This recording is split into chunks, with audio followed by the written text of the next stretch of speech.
Doctor care homeopathy అన్ని బ్రాంచ్ల్లో free consultation మరియు 25% అన్ని మందులపైన గొప్ప డిస్కౌంట్. ప్రెసిడెంట్ మార్పు అనేది చాలా పెద్ద ఎఫెక్ట్.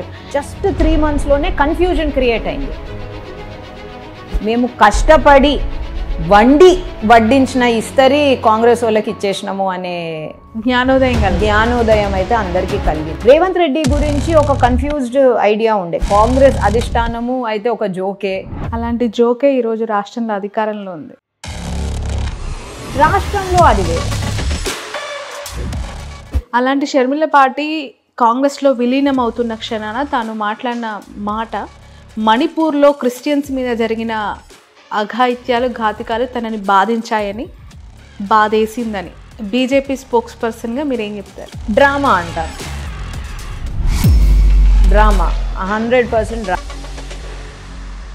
తన ఓన్ సెల్ఫిష్ రీజన్స్ కోసం పాలిటిక్స్లోకి వచ్చింది. హాయ్, హలో, నమస్తే, welcome to cube TV network. ఈరోజు నాతో ఒక స్పెషల్ రెబల్ గెస్ట్ ఉన్నారు.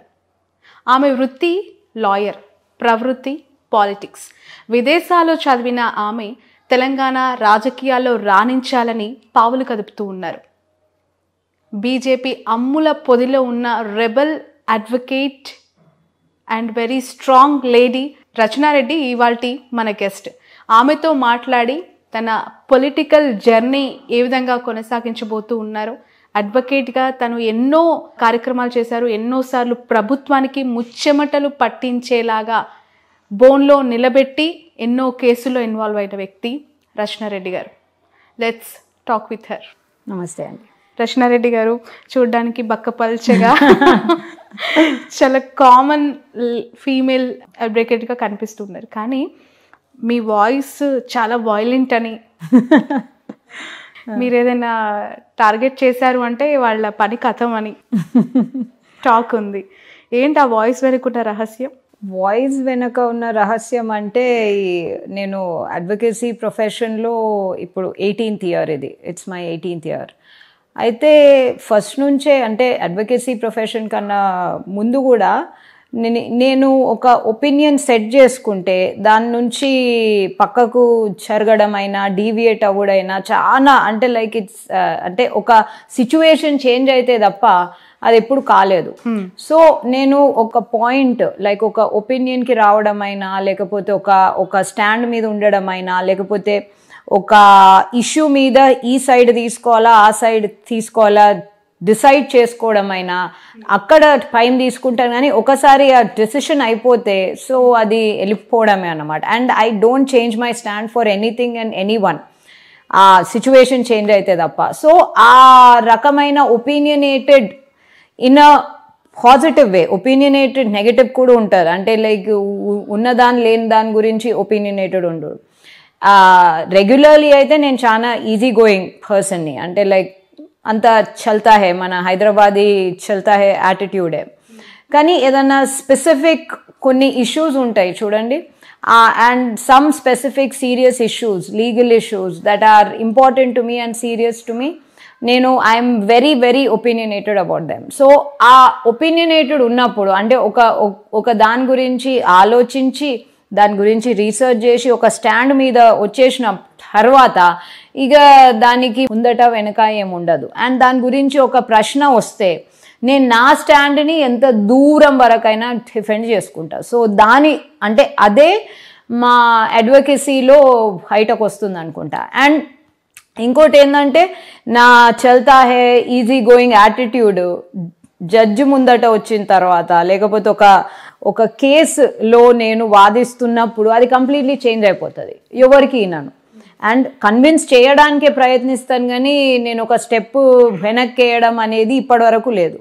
సో ఐ థింక్ అక్కడ వాయిస్ ఎక్కువైపోతుంది. So it's part of the trade, it's part of the profession and it's part of me. Okay. So my lord అని చెప్పి హైకోర్టులో ప్రశ్నించే మీరు, మాట్లాడే మీరు, చట్టసభల్లో ఎప్పుడు ప్రశ్నించబోతూ ఉన్నారు, అడుగు పెట్టబోతున్నారు? అంటే నేను చట్టసభల్లో, అంటే నా కెరియర్, అంటే నా ప్రొఫెషన్, అంటే నేను ఎప్పుడైనా అడ్వకేట్ని అయిదాం అనుకున్నాను, అడ్వకేట్ని అయినను, కానీ చట్టసభల్లోకి వెళ్దామని ఎప్పుడు అదొక స్పెసిఫిక్ ఖచ్చితంగా అనే ఒక థాట్ ఎప్పుడు లేకుండే.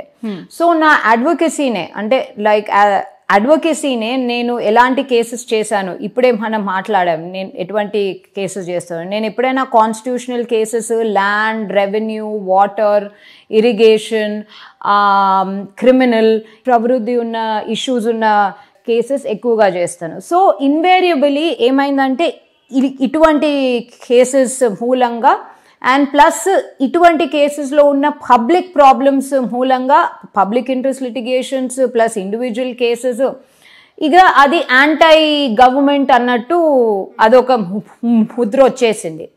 సో దాంతో నాకు పొలిటికల్ ఎంట్రీ అన్నట్టేం కాదు, political clientele, political issue based cases ఎక్కువ రావడం స్టార్ట్ అయినాయి మొదలుపెట్టారు. ప్లస్ పొలిటికల్ క్లయింట్స్ కూడా నాకు చాలా మంది ఉన్నారు. అంటే నేను ఇప్పుడు ప్రస్తుతం భారతీయ జనతా పార్టీలో అధికార ప్రతినిధిని, కానీ నా క్లయింటేలు అన్ని పార్టీస్ నుంచి ఉన్నారు. ఓకే, సో అది ప్రొఫెషనల్ అండ్ ఇది పొలిటికల్. సో ఆ political clientele, political issues, larger public కి సంబంధించిన ఇష్యూస్ ఇబ్బంది అవ్వదా? ఇప్పుడు మీరు బీజేపీకి అఫీషియల్ స్పోక్స్ పర్సన్ గా వర్క్ చేస్తూ అడ్వకేట్ గా మీ జాబ్ ని మీరు చేసుకుంటూ ఉన్నారు. ఇప్పుడు ఇక్కడ స్టేట్ లో కాంగ్రెస్ పార్టీ పవర్ లో ఉంది. సో ఆ పార్టీకి సంబంధించిన క్లయింట్ మీకు వస్తే ఆ విషయాలన్నీ మీకు తెలిసేస్తాయి కదా, ఎట్లా ఈ కైండ్ ఆఫ్ సీక్రసీ దెబ్బతింటది కదా అక్కడ? అట్లేముండదండి, ఎందుకంటే వాళ్ళ పర్సనల్ ఇష్యూస్ మీద వస్తారు. అంటే వాళ్ళు ఆ పార్టీలో ఉండొచ్చు, కానీ కేసు మాత్రము వాళ్ళ స్పెసిఫిక్ పర్సనల్ ఇష్యూస్, అది గవర్నమెంట్కి సంబంధించిందైనా లేకపోతే వాళ్ళ ఇండివిజువల్ ప్రైవేట్ ఇష్యూస్ హోనైనా వస్తారు. సో దానికి పార్టీ యాక్టివిటీస్కి ఎటువంటి క్లాష్ ఉండదు. ఒకవేళ వాళ్ళకు కూడా తెలుసు, ఒకవేళ ఏదైనా పొలిటికల్ ఇష్యూ అంటే పార్టీ బేస్డ్ పొలిటికల్ ఇష్యూ అంటే నా దగ్గరికి రారాదని వాళ్ళకు కూడా తెలుసు, సో రారు. సో వాళ్ళ పర్సనల్ ఇష్యూస్ కాబట్టి there is absolutely no clash. So అందుకని నేను అంటే నా వృత్తి పరంగా పొలిటికల్ అయినాను. అంటే లైక్ నా వృత్తే నన్ను పొలిటికలీ ఎక్కువ ఇన్వాల్వ్ అయ్యేలాగా చేసింది. సో దాని ద్వారానే నేను అంటే లైక్ నేను భారతీయ జనతా పార్టీ కూడా ఒక ఐడియాలజికల్ బేసిస్ మీద జాయిన్ అయినాను. నాకు భారతీయ జనతా పార్టీ అంటే పెద్ద నేతలతోని పరిచయం అట్లీస్ట్ ఒక లాస్ట్ 5-6 years నుంచి ఉన్నది. అంటే లీగలీ, స్ట్రాటజీ బేస్డ్ అయినా లేకపోతే ఏదన్నా అడ్వైజ్ అయినా, లీగల్ అడ్వైజ్ అయినా. సో అట్లీస్ట్ సిన్స్ 2019-18 అప్పటి నుంచి I have good working relationship with them. అయితే 2022 స్టార్టింగ్లో దే ఇన్వైటెడ్ మీ, అంటే దే ఇంటూ అంటే ఫార్మలీ మీరు లీగలీ ఎట్లయినా you know your working with us, so please come formally in to the party also. So నేను ఒక 6 నెలలు ఆలోచించి తర్జన భర్జన after that I took an ideological call. Ideological call అంటే నేను ఎప్పుడైనా అంటే లైక్ నా ప్రవృత్తి, నా political or issue based ideology in my head ఎప్పుడైనా రైట్ సెంటర్డ్ ఉంటుంది, అంటే రైట్ ప్లస్ సెంటర్డ్. సో ఆ రైట్ సెంటర్డ్ ఐడియాలజీకి Bharatiya Janata Party is also right centred. So like that ideologically మేము మ్యాచ్ అయ్యి అట్లా నేను జాయిన్ కావడం జరిగింది.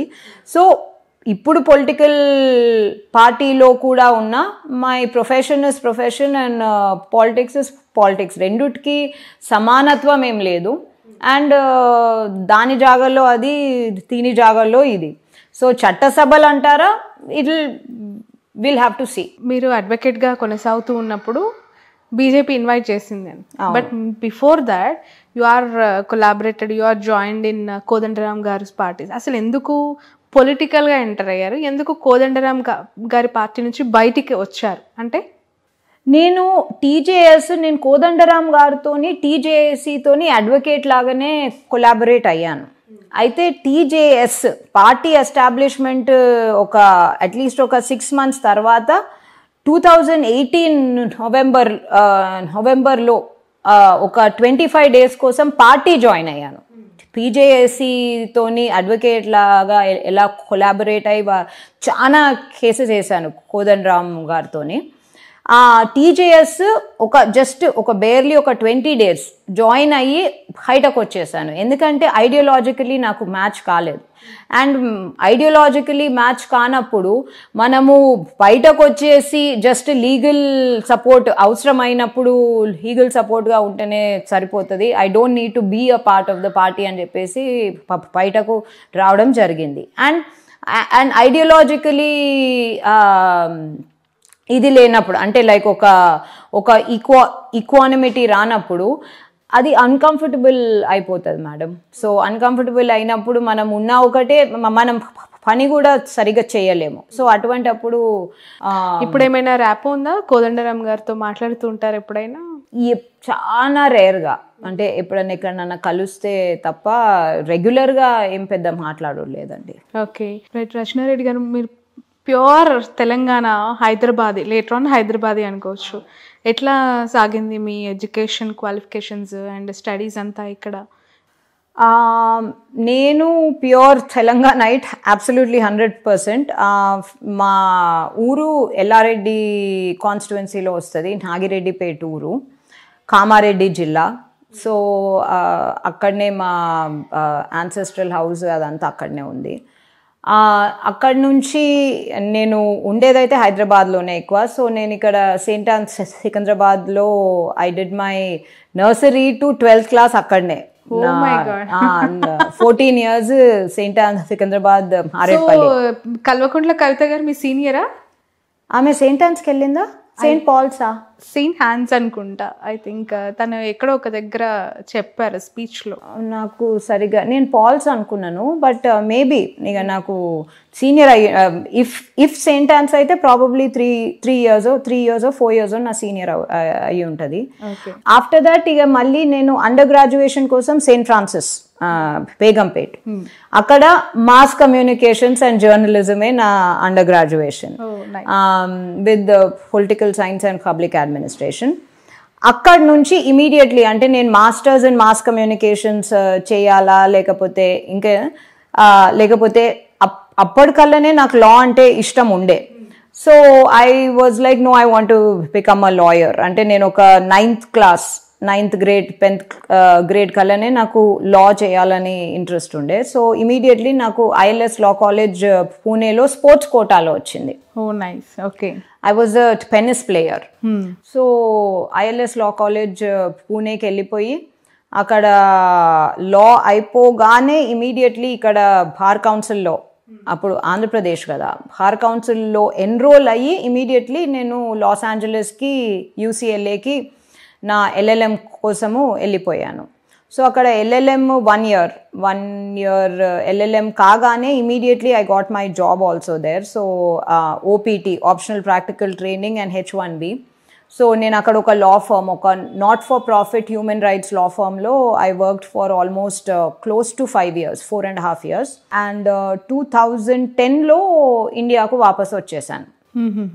మా బాస్, నా డైరెక్టర్, నీ గ్రీన్ కార్డు, నీ H1 ఎక్స్టెన్షన్ అది దాన్ని నా ఇంబడ పడుతున్నప్పుడు I think I'm done with America అనేసి బేర్లీ 3 weeks నోటీస్ ఇచ్చేసి వచ్చేసి మోస్ట్ తీరిపోయింది అనమాట. అయితే మోజు తీరిపోయింది లిటరలీ. అంటే నేను అక్కడికి వెళ్ళినప్పుడు కూడా when I went there in 2005 also, చూద్దాము అంటే do I want to stay here for a long time or not అన్నట్టు చూద్దాము అన్నట్టు ఉండే.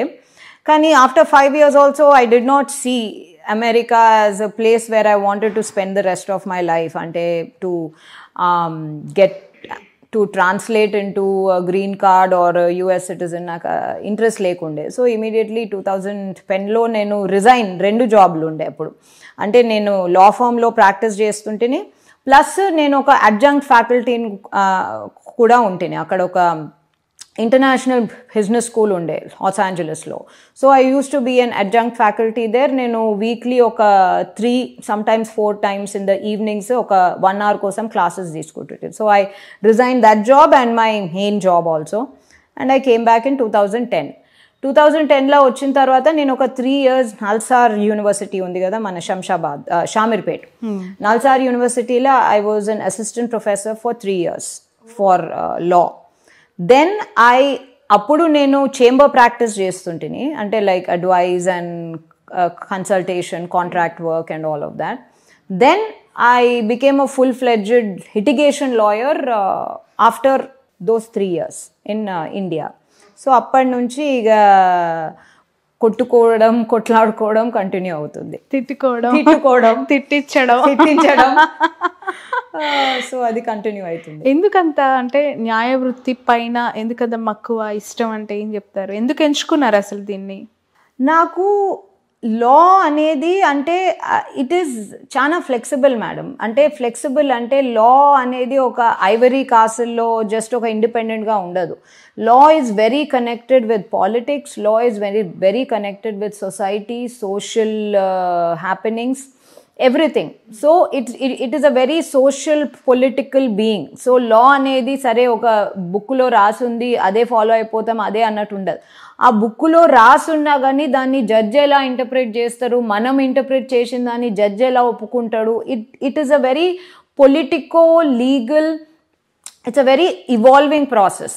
సో నాకు చిన్నప్పటి నుంచి నేను అదే అంటున్నా కదా, ఒపీనియన్ వచ్చేదాకానే, ఆ డిసిషన్ అయ్యేదాకానే నేను ఆలోచిస్తాను, ఎక్కువ దాని గురించి మాట్లాడను. ఒక్కసారి అది వచ్చేస్తే I'll go to any extent to argue my opinion అన్నమాట. సో నాకు చిన్న ఉన్నప్పటి నుంచి డిబేట్స్, ఎలక్యూషన్స్ ఇవన్నీ అంటే చాలా ఇష్టం అన్నమాట. ఇష్టము and plus I was good at it.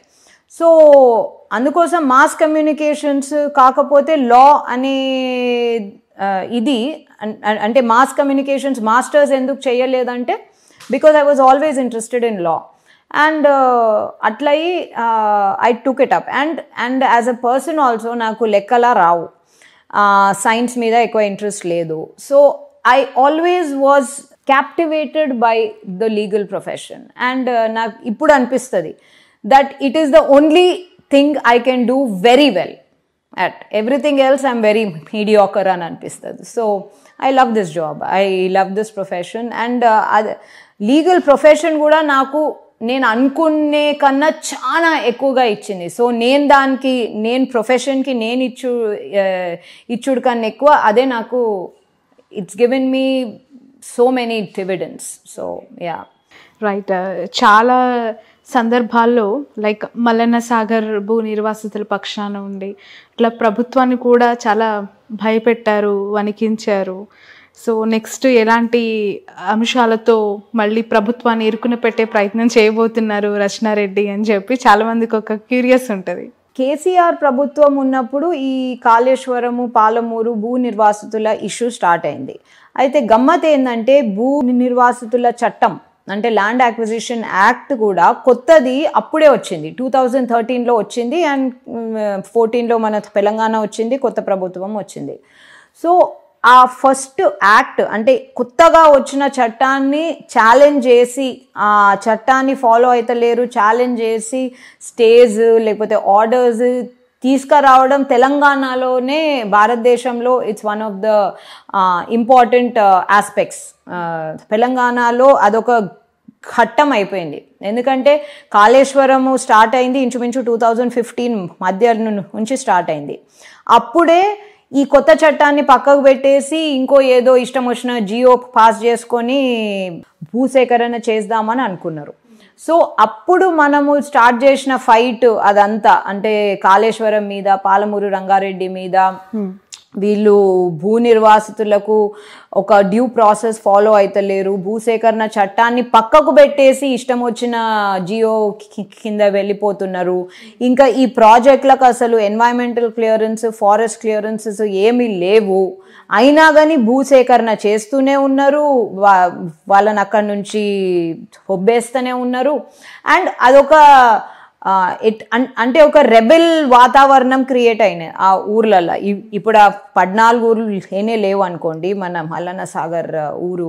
But Telangana created history with the implementation of that act. అంటే కొత్త భూసేకరణ చట్టాన్ని ఎలా ఇంప్లిమెంట్ చేస్తున్నారు, ఎలా ఇంప్లిమెంట్ చేయాలి, ప్లస్ దాని ఇంటర్ప్రిటేషన్ ఆనరబుల్ కోర్ట్స్ ఎలా చేస్తున్నాయో తెలంగాణ క్రియేటెడ్ హిస్టరీ. ఎందుకంటే ఆ కొత్త భూసేకరణ చట్టం ఇంకో ఆ టైంలో అంటే లైక్ లేట్ 2015 to 20 అన్నట్టు పెద్ద ప్రాజెక్ట్స్ ఇంకో ఏ రాష్ట్రంలో ఎక్కువ అయితలేవు. అంటే స్టేట్ ప్రాజెక్ట్స్, నేషనల్ హైవేస్ అవన్నీ సెంట్రల్ గవర్నమెంట్ ప్రాజెక్ట్స్ అవుతూనే ఉంటాయి కాబట్టి, కానీ స్టేట్ ప్రాజెక్ట్స్ ఎక్కువ అయ్యేది లేవు. సో భూసేకరణ చట్టాన్ని ఎక్కువ యూటిలైజ్ చేసి దాన్ని ఇంటర్ప్రిట్ చేసి ఇంప్లిమెంట్ చేసేది తెలంగాణలో.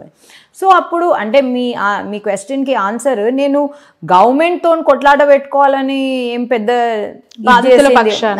బాధితుల పక్షాన ఇప్పుడు advocate also has his limitations. మా లిమిటేషన్స్ ఉంటాయి. నేను ఒక కేసు తీసుకొస్తే దాంట్లో ఎంత బాధ ఉన్నా దాంట్లో కేసులో ఒక వైలేషన్, అంటే ఒక చట్టానికి ఒక వైలేషన్ ఉంటుంది. వైలేషన్ లేకపోతే నేను కూడా ఏం చెయ్యలేను. సో బాధతో పాటు అబ్సల్యూట్ వైలేషన్ ఉండే, అంటే మొత్తం అసలు చట్టాలను పక్కకు పెట్టేసి ఇష్టం వచ్చినట్టు చేసుకునే ఇది ఉండే. సో ఆ ధోరణిని మనం ఛాలెంజ్ చేస్తూ కోర్టుకు వెళ్ళాం. సో ఆ బాధితుల పక్షాన కాస్త పోయి ప్రభుత్వానికి వ్యతిరేకంగా అన్నట్టు అయిపోయింది. I don't have any personal reasons. నాకు పర్సనల్ బెదిరింపులు వచ్చాయా ఏమైనా? బెదిరింపులు అన్నట్టు కాదు, నేను కొన్ని కేసులు వేసిన తర్వాత ఒక కంపెనీ తరఫు వాళ్ళు కలవడానికి వచ్చి కొంచెం చూడండి కావాలంటే మాట్లాడదాము అన్నట్టు. అంటే ఆఫీస్లో, అంటే నా ఆఫీస్లో వాళ్ళు ఎక్కువేం మాట్లాడలేరు కదా. సో వచ్చి కలుద్దాము, సో అండ్ సో మీరు టైం చెప్తే will meet you for a more extended discussion అని చెప్పేసి వచ్చారు. అలా వచ్చిన వారం రోజులకి కేసీఆర్ అసెంబ్లీలో నన్ను తిట్టేసిండు అన్నమాట. ఇక దాని తర్వాత ఇక ఏం రాలేవు, ఎందుకంటే అది చాలా that small issue became a big issue. అంటే ఒక నాన్ లెజిస్లేటర్, అంటే I'm not a part of the assembly కదా, ఒక నాన్ లెజిస్లేటర్ గురించి ఇట్లా మాట్లాడేసిండు, ఇట్లా తిట్టేసిండు అని చెప్పేసి ఇక దాని తర్వాత కంపెనీ వాళ్ళు ఏమైనా దగ్గర రాలేరు. భయమే లేదా కేసీఆర్ గారు మీ పేరు ప్రస్తావించి అసెంబ్లీ సాక్షిగా మళ్ళీ అన్నప్పుడు? What is your reaction at that? My first reaction was అరే ఇదే, అంటే like I was a little bit taken a back, అంటే సర్ప్రైజ్ ఉండే. ఫస్ట్ నేను చూడలేదు, ఆ రోజు కోర్టు ఉండే, నేను కోర్టు వెళ్ళి వాపస్ వస్తున్నప్పుడు మన లీగల్ కారెస్పాండెన్సే, మీ కొలీగ్సే మన కోర్టులో కూడా చాలా మంది ఉంటారు. సో వాళ్ళే లీగల్ మేడం మీరు చూసారా, మీరు ఇది చేశారని, ఏం చూసారు, ఏమి ఇది చేశాను అని చెప్పేసి నాకు ఇది పంపించిండ్రు, ఒక క్లిప్ పంపించిండ్రు. అప్పుడు చూసుకున్నాను నేను. అండ్ చూసుకున్నప్పుడు అవునా అని చెప్పేసి then I got a call from my father. ఆయన ఊర్లో ఉండే, నువ్వేనా, నీ గురించే మాట్లాడుతున్నా అని చెప్పేసి అప్పుడు. సో ఎస్ నేనే అని చెప్పేసి then so first it was just surprise madam. Surprise తర్వాత భయం అన్నట్టు ఏం అనిపించలేదు, ఎందుకంటే నేనేం ఎవరిని అంటే లైక్ ఇల్లీగలీ ఏమి ఇచ్చేస్తలేను కదా. నాకు ఒక కేసు వచ్చింది, ఆ కేసుని నేను దాంట్లో ఉన్న హొసుగులు అంటే ఇల్లీగాలిటీస్ వైలేషన్స్ మనము ఫైల్ చేసినాము. That's my job. నేను నా వృత్తి పరంగా, అంటే చాలా మంది ఎంతో కొంత అటెన్షన్ గ్రాప్ చేసుకోవాలని చూస్తూ ఉంటారు, బట్ మీరు జెన్యూన్గా టేకప్ చేసి ఫైట్ చేయడం స్టార్ట్ చేశారు. అన్ఎక్స్పెక్టెడ్ అటెన్షన్ మీకు అసెంబ్లీ సాక్షిగా అనుకోకుండా వచ్చేసింది. అది బొనాన్సా అనుకున్నారా, లేదంటే దాన్ని కొంచెం సీరియస్ గా టెన్షన్ పడి తీసుకున్నారా అనేది? నేను టెన్షన్ పడలేదు, కొంచెం సర్ప్రైజ్డ్ అయితే ఖచ్చితంగా అయినాను. మర్చిపోతారులే అంటే ఆ రోజు అయితే ఒక 2-3 డేస్కి మర్చిపోతారులే, ఇది కామనేనేమో అని అనుకున్నా. మెల్లమెల్లంగా అంటే ఇప్పటి వరకు కూడా ఇంకా చాలా మంది నన్ను అలాగే గుర్తుపెట్టుకున్నారు. And it's been like 6 to 7 years. అయితే మెల్లమెల్లంగా లైక్ ఒక ఫ్యూ మంత్స్కి అట్లా it is a big deal. అంటే ఒక కామన్ పర్సన్ గురించి పేరు తీసుకొని వాళ్ళని తిట్టుడైనా లేకపోతే వాళ్ళని పొగడమైనా అసెంబ్లీలో ఎక్కువ చెయ్యరు. ఇది స్పెషల్, అంటే ఇది గుర్తుంచుకోదగిన విషయం అని చెప్పేసి మెల్లమెల్లంగా అర్థమైకుంటూ వచ్చింది. కానీ బట్ అప్పుడైనా లేకపోతే దానికన్నా ముందైనా అన్న తర్వాత మీరు కోర్టుకి వెళ్ళిన తర్వాత మీ కొలీగ్స్తో కానీ లేదంటే ఇతర లాయర్స్ అడ్వకేట్స్తో కానీ ఏమైనా కన్వర్జేషన్స్ జరిగాయా? చాలా జరిగాయి. నెక్స్ట్ డే నేను కోర్టుకి వెళ్ళినప్పుడు అయితే అందరూ అంటే లైక్ అందరూ హాయ్ హలో అని అనుకుంటూ వెళ్తాము, లేకపోతే గుడ్ మార్నింగ్ వాట్ ఎవర్. నేను హలో అంటుంటే కూడా నన్ను చూసి అంటే అసలు ఏం మాట్లాడతలేరు. సో దే వాజ్ అంటే ఒక 1-2 days కొంచెం ఒక ఆక్వర్డ్ కైండ్ ఆఫ్ ఇది ఉండే, అంటే మాట్లాడాలా వద్దా అంటే వాళ్ళకు కూడా, అంటే మా కొలీగ్స్ ఫ్రెండ్స్ వాళ్ళకు కూడా మాట్లాడాలన్నా వద్దా, అడగాలన్నా వద్దా, నేను దాని గురించి మాట్లాడుకుంటే ఇంకో దాని గురించి అన్న మాట్లాడడము, వాళ్ళేమో ఇంకో దాని అంటే మాట్లాడినట్టు చేసి మళ్ళీ so they was a little bit of awkwardness for 1-2 days. కానీ దాని తర్వాత రెగ్యులర్గానే అంటే లైక్ ఏంది ఏం సంగతి ఇలా జరిగింది కదా ఏమనుకుంటున్నావు అదే. సో మీరు ఎంచుకున్న వృత్తిలో ఇంత హ్యాపీగా సాఫీగా వెళ్ళిపోతుంది లైఫ్ కదా. So why you want politics అంటే అవసరమా మీకు? పాలిటిక్స్ నేను అదే చెప్తున్నాను మేడం, పాలిటిక్స్ అవసరం లేదు. అంటే లైక్ లిటరలీ మీరు అడిగిన డైరెక్ట్ క్వశ్చన్కి డైరెక్ట్ ఆన్సర్. బట్ నా ప్రొఫెషనే నన్ను పొలిటికల్ చేసేసింది. నేను పాలిటిక్స్లో నాకు పాలిటిక్స్ అనేది థియరటికల్ సబ్జెక్ట్ మ్యాటర్ ఇంట్రెస్ట్ ఎప్పటి నుంచో ఉండే. మీకు చెప్పాను నేను my under graduation was in mass communications and political science. So ఆ ఇంట్రెస్ట్, ఆ థియరిటికల్ ఇంట్రెస్ట్ ఎప్పటి నుంచో ఉండే since I was very young. But I never thought నేను ప్రాక్టికలీ పాలిటిక్స్లోకి ఖచ్చితంగా అనుకొని జాయిన్ అవుతానని ఎప్పుడు అనుకోలేను. సో నేను చేస్తున్న ఈ land revenue and other constitutional మ్యాటర్సే నన్ను అంటే నేను వృత్తిపరంగా చేస్తున్నాను, కానీ it became political, it has been made political. అందుకోసం అప్పటి నుంచి కూడా ఇంకా కేసీఆర్ నన్ను తిట్టిన ఒక రోజు ముందు, ఆ రోజు ఏమైందంటే కేసీఆర్ నన్ను తిట్టిన రోజు భూసేకరణ మీద కాళేశ్వరం మీద స్పెసిఫిక్ డిబేట్ ఉండే మన వింటర్ సెషన్లో 2016 వింటర్ సెషన్లో. దానికన్నా ముందు రాత్రి అంటే ఈవినింగ్ టైంలో నేను 2 ఆపోజిషన్ పొలిటికల్ పార్టీస్కి లీగల్ ఒపీనియన్ ఇచ్చిన.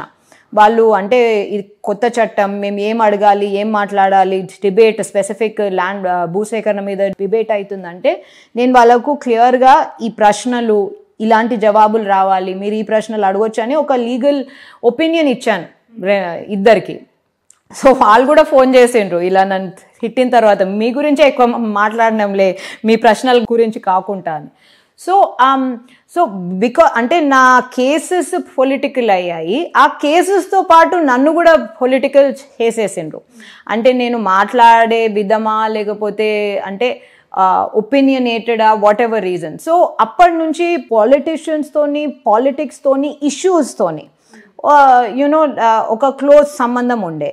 దాని తర్వాత ఆ politicians as clients and all of that అది కంటిన్యూ అవుతూ లాస్ట్ ఇయర్ నేను చెప్పాను కదా, వెన్ భారతీయ జనతా పార్టీ అంటే ఫార్మలీ అండ్ సీరియస్లీ చాలా రెస్పెక్ట్ఫుల్గా రిక్వెస్టెడ్ మీ, అంటే మీరు ఆలోచించండి, మా ఐడియాలజీ మీకు సెట్ అయితే మీరు we invite you to become a part of this thing అని. సో నేను చాలా ఆలోచించి నేను లాస్ట్ January 2022 Januaryలో వాళ్ళు సీరియస్లీ ఒక మాట్లాడు స్టార్ట్ చేసినప్పుడు I join the party in August of 22. I took a long time to think about it, నా ప్రొఫెషన్ ఇది అది అంటే మా ఫ్యామిలీతోని and all of that. And then okay since నేను ఎట్లయినా కొనసాగుతున్నా అన్నట్టు is something I joined. And immediately I became the official spokesperson and it's continuing like that. మీతో పాటు అఫీషియల్ స్పోక్స్ పర్సన్గా జాయిన్ అయిన వాళ్ళు లేదంటే స్టార్ట్ చేసిన వాళ్ళందరికీ లైక్ టికెట్స్ అవ్వచ్చు, ప్రమోషన్స్ అవ్వచ్చు, కైండ్ ఆఫ్ థింగ్స్ చాలా వచ్చాయి కదా, మీరు ఆ లిస్ట్లో ఎందుకు లేరు? నేను కాంటెస్ట్ చేయాలని ఎప్పుడు గట్టిగా అనుకోలేదు. అంటే మీ ముందు వెనక అఫ్ కోర్స్ బండి సంజయ్ గారు ఆధ్వర్యంలో జాయిన్ అయ్యారు.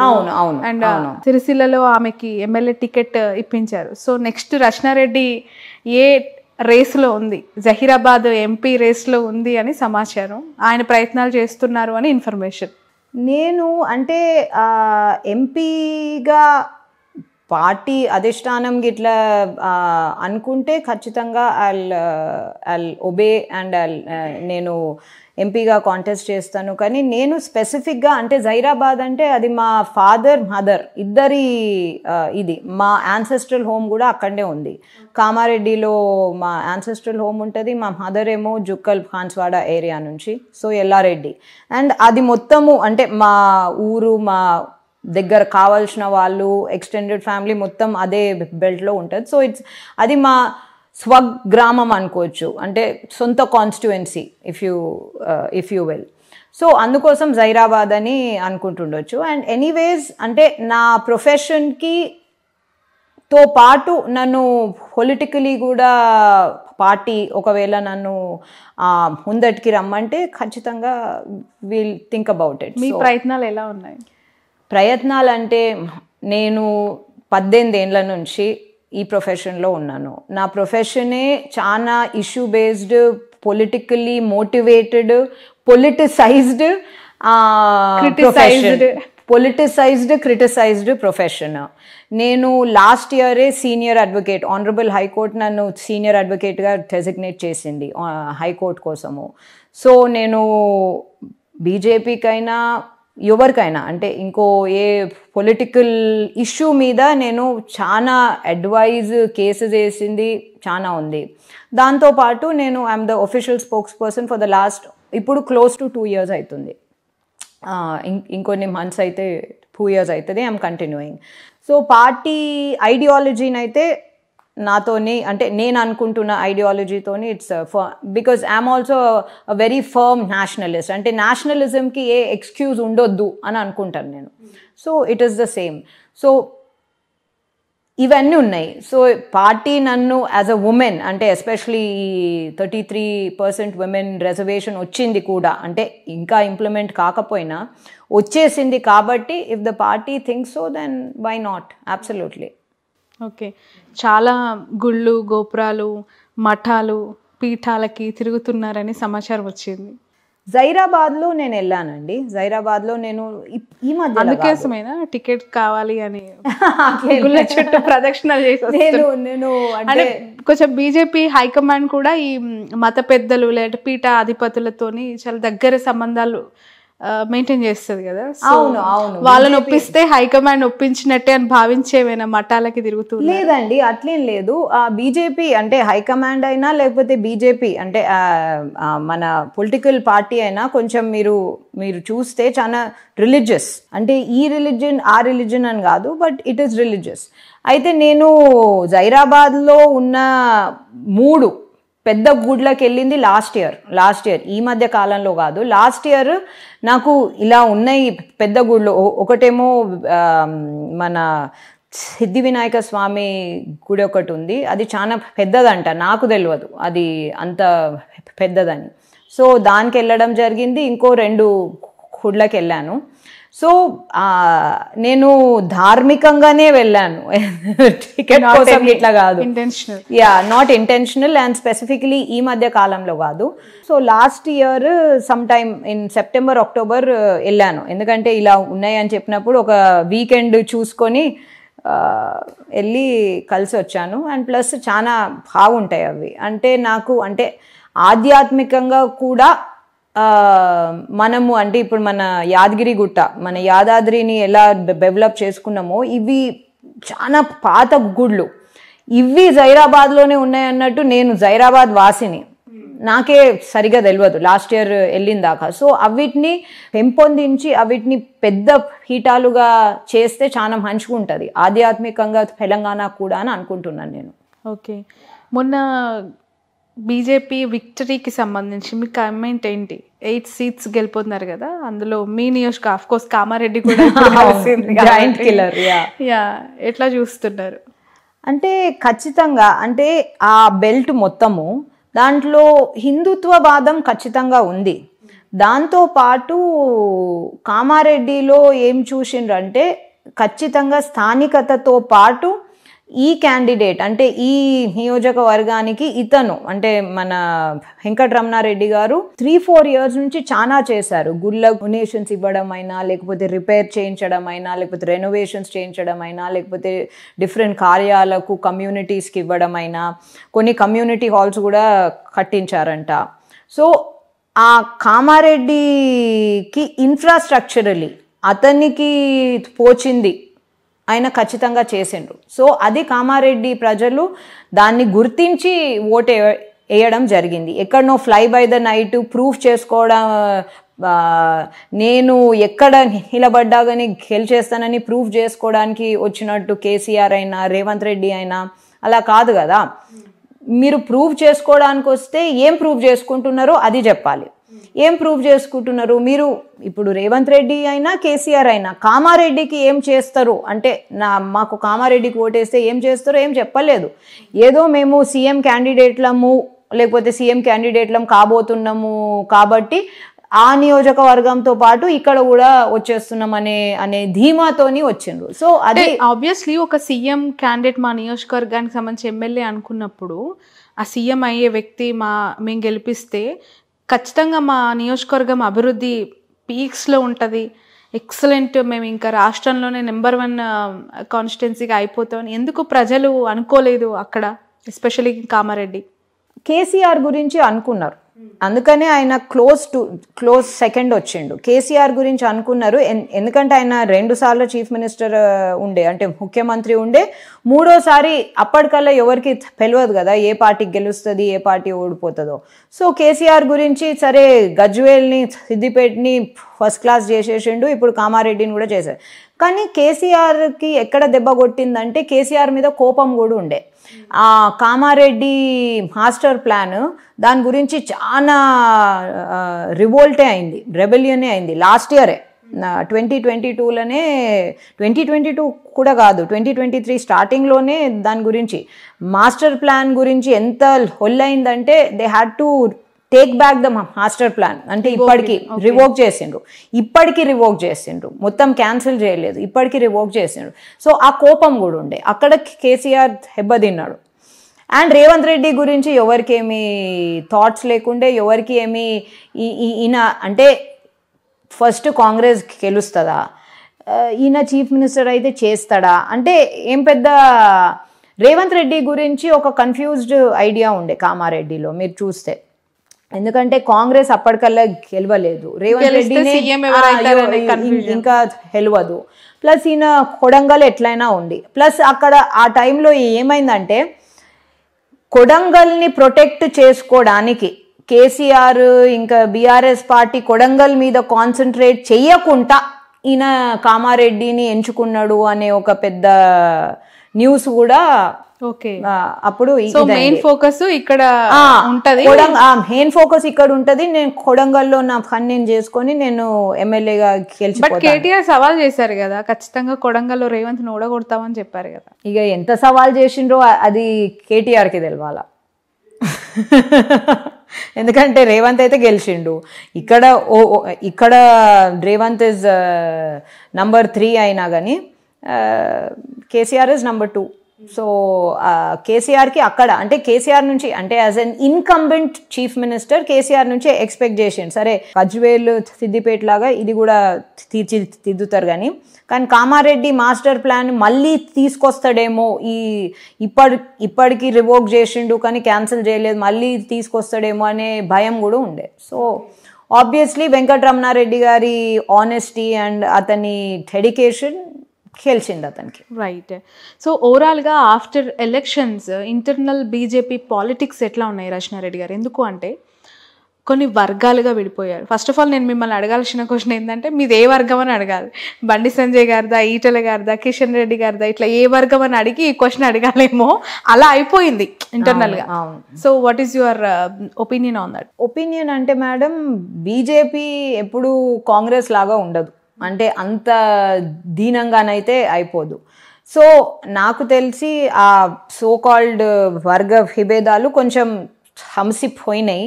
అండ్ వాట్ ఎవర్ డిఫరెన్సెస్, చిన్న డిఫరెన్సెస్ అవి so for everything is being taken care of. And ఇప్పుడు కిషన్ రెడ్డి గారు he's the party president, and ఖచ్చితంగా భారతీయ జనతా పార్టీలో ఎవరు అధిష్టానం ఎవరిని ప్రెసిడెంట్ చేస్తుందో వాళ్ళని ఫాలో అవుతూ వెళ్తాం. నేను బండి సంజయ్ గారితో పనిచేశాను, చాలా అద్భుతంగా ఉండే అతని ప్రెసిడెన్సీ. అండ్ కిషన్ రెడ్డి గారు అతని ప్రెసిడెన్సీ కూడా అతన్ని అనుసంధానంగా ఇట్స్ వెరీ గుడ్. అంటే ఇద్దరి పర్సనాలిటీస్ వేరు కాబట్టి ఆ ప్రెసిడెన్సీ కూడా అలాగే వేరు ఉంటుంది. బండి సంజయ్ గారు చాలా ఎమోషనల్గా ఉంటారు అండ్ ఆయన ప్రెసిడెన్సీలో అతనితో పనిచేస్తున్నప్పుడు కూడా అదొక హేస్ట్ ఉంటుంది. కిషన్ రెడ్డి గారు ఇంకొంచెం నెమ్మదిగా ఉంటారు అండ్ కొంచెము డీటెయిల్డ్గా ఉంటారు, ఎందుకంటే ఆయనకు పాస్ట్ ప్రెసిడెన్సీ కూడా ఎక్స్పీరియన్స్ ఉంది. సో అది వేరు ఉంటుంది. ఈటెల రాజేందర్ గారితో కూడా మంచి సంబంధాలే ఉన్నాయి. అంటే కలిసినప్పుడు అంటే మాకు ఎక్కువ ఇంటరాక్షన్ ఎక్కువగా ఉండదు, but whenever we meet we're fine. So నేను ఏ వర్గంలో లేను అండ్ వర్గాలు కూడా ఇప్పుడు లేవు. ఎందుకంటే అందరూ అంటే అసెంబ్లీ ఎలక్షన్స్తోని అందరికి అర్థమైపోయింది. ఎందుకంటే మేము కష్టపడి వడ్డించిన ఇస్తరి కాంగ్రెస్ వాళ్ళకి ఇచ్చేసినాము అనే జ్ఞానోదయం అయితే అందరికీ కలిగింది. నిజంగానే ఈ మధ్య నేను చేసిన 3 ఇంటర్వ్యూలు, కామారెడ్డి ఎమ్మెల్యే వెంకటరమణారెడ్డి గారు, డికే అరుణ గారు అండ్ మీరు ముగ్గురు ఒకటే మాట, మేము వడ్డించిన ఇస్తరి కాంగ్రెస్ ఎత్తుకుపోయింది అని చెప్పి. ఎందుకంటే ఈ స్థాయి ఆలోచన, ఈ స్థాయి థింకింగ్ అనేది బిఫోర్ ఎలక్షన్స్ ఒక 5% మీ లీడర్స్కి వచ్చి ఉంటే ఈరోజు స్టేట్లో మీరు అధికారంలో ఉండేవాళ్ళేమో. వాళ్ళకు వచ్చి ఉండే అని అనుకుంటున్నాను మేడం. కానీ ఇప్పుడు మనుషులు అండ్ అంటే ఈగోస్ అని అనను, కానీ అప్పటిదప్పుడు వాళ్ళు కొన్ని తప్పులు చేసేస్తారు. మనము దాన్ని ఆపాలనుకున్నా కానీ ఆపలేము. అంటే మాకు కూడా ఉంటుంది, అరే కొంచెం కొంచెం సర్దుకోండి అని చెప్పేసి, బట్ తప్పులు సరిపోతాయి. సో ఇప్పుడు అందరికీ అర్థమైందని అనుకుంటున్నాను. ఎందుకంటే యాంటీ ఇన్కంబెన్సీని నాటిందే మేము లిటరలీ. అంటే 3 years నుంచి మీరు 2019 వదిలేసినానని లేట్ 2020 అంటే మన కోవిడ్ కొంచెం ఫస్ట్ వేవ్ అయిపోయి కొంచెం బ్రేక్ వచ్చినప్పటి నుంచి యాంటీ ఇన్కంబెన్సీని స్టార్ట్ చేసిందే మేము. దాన్ని పీక్స్కి తీసుకొచ్చినాం ఈ ఇయర్ స్టార్టింగ్ దాకా. కర్ణాటక ఎన్నికలు కూడా మమ్మల్ని ఏమి డిస్టర్బ్ చేయలేవు. సరే ఒక రాష్ట్రంలో అంటే 18 రాష్ట్రాల్లో ఉన్న వాళ్ళము 19వ రాష్ట్రంలో రాకపోతే ఏం పెద్ద ఒరిగేదేం లేదు మాకు. So Karnataka is a flash in the fan అని చెప్పేసి వదిలేస్తుంటే ప్రజలు కూడా అలాగే వదిలేస్తుంటారు. కానీ బీజేపీ ఇంటర్నల్ ఇష్యూస్ అంటే కొన్ని ప్రాబ్లమ్స్ ప్లస్ కొన్ని ఎక్స్టర్నల్ పొలిటికల్ ఇష్యూస్ వలన, అంటే I would say just 2 issues, ఆ ఇష్యూస్ వల్లనే ఇవాళ వేడిగా వడ్డించి నా ఇస్తరిని ఎత్తుకెళ్ళిపోయినారు. సంజయ్ గారు ఒకవేళ అలానే కంటిన్యూ అయ్యి ఉంటే బీజేపీ ఒక 25-30 కొట్టుండేది అనే ఇంటెన్షన్ ఉందా?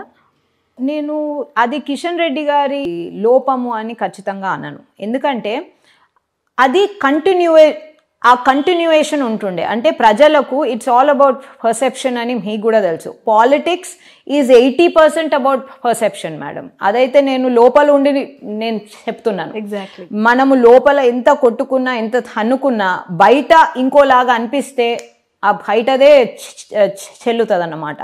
సో ఆ పర్సెప్షన్ ఏమైందంటే సంజయ్ గారి ప్రెసిడెన్సీ ఒకలాగుంటుంది, సూపర్. కిషన్ రెడ్డి గారి ప్రెసిడెన్సీ ఒకలాగుంటుంది, చాలా బాగుంటుంది. అయితే సంజయ్ గారిని కంటిన్యూ చేయకుండా కిషన్ రెడ్డి గారిని తీసుకొచ్చిండ్రు అనే ఒక ఇది వెళ్ళిపోయింది. మేమేమన్నాము క్లియర్గా అండ్ జరిగింది కూడా ఏంటంటే 3.5 years దాకా వచ్చింది. బేసికలీ 3 yearsకి ప్రెసిడెన్సీ ఎండ్ అయిపోతుంది భారతీయ జనతా పార్టీలో. 3.5 years దాకా ఉన్నారు సంజయ్ గారు. సరే ఎలక్షన్స్ దాకానన్నా కంటిన్యూ అయితే ఆ మూమెంటం అలాగే ఉండేది, బ్రేక్ పడింది. అది బండి సంజయ్ గారి తప్పిదం కాదు, కిషన్ రెడ్డి గారి తప్పిదం కాదు, కానీ ఆ బ్రేక్ పడింది కాబట్టి ఆ మూమెంటం కాస్త ఇదైంది, అంటే లైక్ హిప్ అయింది. హైకమాండ్ వాళ్ళ ఈక్వేషన్స్ అంటే వాళ్ళు ఆ టైంకి స్ట్రాటజికలీ ఏది కరెక్ట్ అనుకున్నారో అదే చేసిండ్రు. అందుకోసమని నేను మళ్ళీ అప్పుడు చెప్పాను, ఇప్పుడు కూడా చెప్తున్నాను, బండి సంజయ్ గారిని తప్పించాలనేమి మార్చలేదు. బండి సంజయ్ గారిని తప్పించేదే ఉంటే ఆయనను నేషనల్ జనరల్ సెక్రటరీని చెయ్యరు. That is a promotion. అది చేయడం కోసమే ఇక్కడ డిమోషన్ ఇచ్చారు అనేది. That is a promotion, that is an organisation. మీలాంటి ఎంతో మంది లేయర్స్ ఖచ్చితంగా బయటికి చెప్పకపోయినా వాళ్ళు ఇంటర్నల్గా మాట్లాడుకునేది ఖచ్చితంగా ప్రెసిడెంట్ మార్పు అనేది చాలా పెద్ద ఎఫెక్ట్. యాంటీ ఇన్కంబెన్సీ మీరు రాజేశారు, మీరు డ్రైవ్ చేశారు, అది ఎవరికో రిజల్ట్ చూపించింది. అండ్ ప్రెసిడెన్సీ అనేది ఒక స్థాయిలో తీవ్రంగా పోతూ ఉన్నప్పుడు బ్రేక్ చేయడము, కొత్త వాళ్ళని పెట్టడము అనేది క్యాడర్ అంతా డిస్టర్బ్ అయిపోయింది అనేది ఓపెన్ గా మాట్లాడుతున్నారు. ఖచ్చితంగా క్యాడర్ డిస్టర్బ్ అయింది పొలిటికల్లీ. అంటే ఒక సాధారణ ఓటర్కి కూడా మోమెంటం డిస్టర్బ్ అయ్యి 3 monthsలోనే, జస్ట్ 3 monthsలోనే కన్ఫ్యూజన్ క్రియేట్ అయింది.